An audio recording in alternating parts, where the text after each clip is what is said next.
A number of years ago, a Catholic prayer group was planning their upcoming meetings. They were a very enthusiastic and involved prayer group, and one of the members of the group was a retired priest. As Christmas was approaching, they talked about the possibility of having their own Christmas Mass.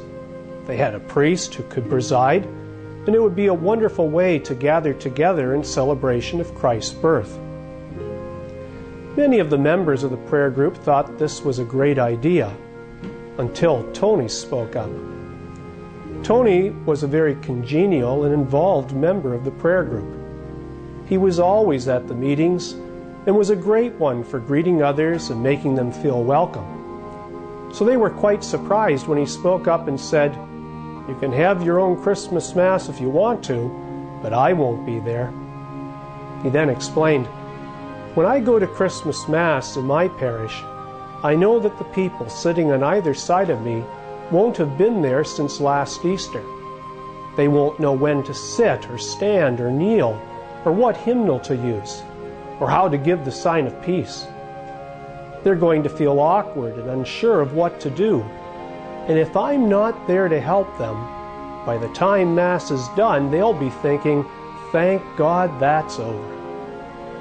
They need me to be there to show them what to do, when to do it, and at the sign of peace to turn to them with a big smile, tell them how glad I am that they are there, and wish them a very Merry Christmas." Tony concluded his explanation, "Those people sitting beside me in my church at Christmas are members of my parish family. They have come home for the holidays. They need me to be there to greet them, to make them welcome, and to help them feel that they are home and it is a good place to be." Isn't that a wonderful attitude and a wonderful explanation of how we are called as people of faith to liturgically celebrate Christmas together? I think we've all heard the song, "I'll Be Home for Christmas." And a lot of people really do want to come home spiritually at this special time of the year.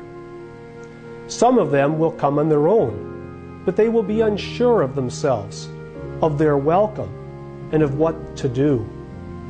They need all of us to be like Tony, happily anticipating their presence, joyfully welcoming them, and enthusiastically celebrating with them God's love come among us.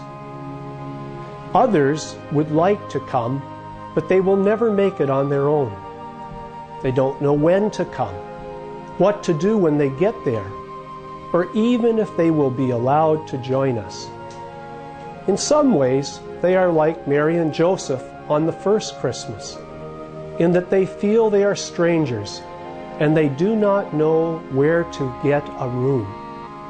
They need us, their friends, their neighbors, their co-workers, to invite them to come with us to the feast.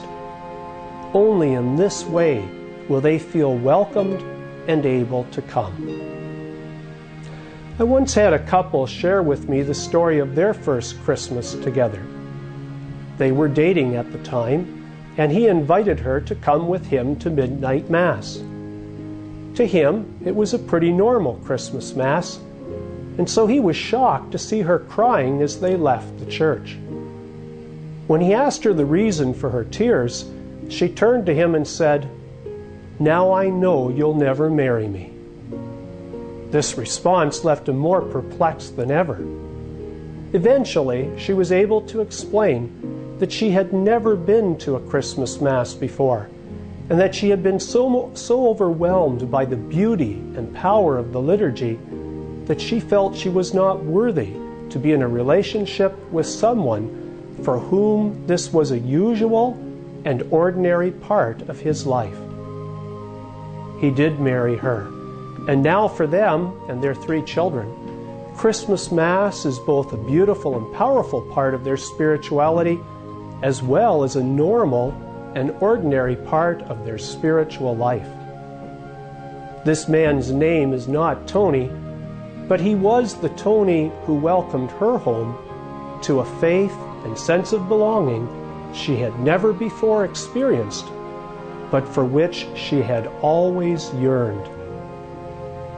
God works through Tonys and boyfriends in welcoming people home for Christmas, and He wants to work through you and me.